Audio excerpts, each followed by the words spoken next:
Dustin Tibbetts here, financial advisor with Jazz Wealth Managers. Today we're going to talk about tax reform and how that affects your finances. Lucky for us, it doesn't really affect too much of our retirement investing, but it does affect your finances, so let's dig in. Now, there were talks of actually making the amount that you can contribute to a 401k some tax deferred and some tax paid up front. Lucky for us, that did not pass in the final bill. And so for the most part, 401ks, as long as there's a match, okay, very clear here, as long as there's a match in your 401k, that's still a really good deal and you should look to make that decision. You also have the choice of possibly a Roth 401k. If you have questions, I'm happy to help you with that.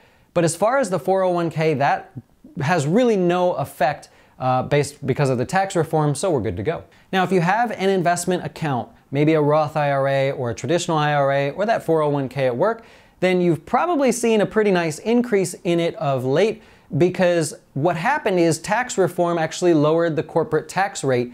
And so a lot of these companies have seen an increase in their share price because investors are pretty optimistic that the companies will now be more profitable because they'll pay less taxes, but that they'll also take that money and use it for growth or to expand or to hire more people. And so far that's been the case. So if you have a retirement account, you can thank that one specific reason, even though it doesn't benefit you immediately, as the reason that your retirement accounts are actually going higher. Now, if you have a 401k and you're considering another type of account, well, first I hope you'll consider us at Jazz Wealth, but other than that, you may want to consider a Roth IRA.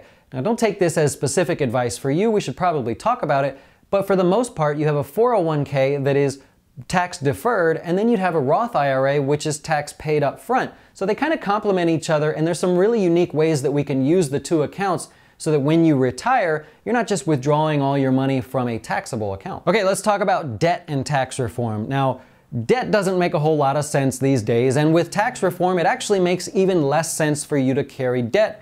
Let me explain.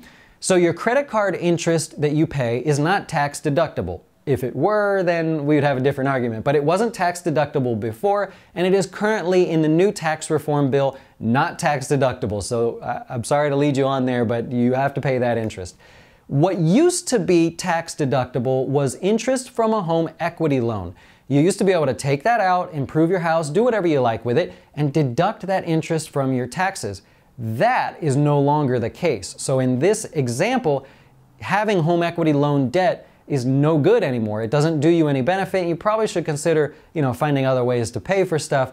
The problem is consumer confidence is at an all-time high. Optimism over the markets, people that are so optimistic, they think the economy, the markets are doing great, well, that tends to make people go get more credit and bring on more debt. I'm begging you, please fight the urge to get more debt right now. I don't care if your neighbors have a brand new car or if everybody keeps moving to bigger houses. This is the time to pretend the markets are moving backwards. Take your money and hoard it now, and when things start to fall one day or trade at a discount, well, then you can do some expanding. So although everybody's happy about the markets right now, try not to take on any more debt. Now, lastly, if some of your debt happens to be medical expenses, here's the deal.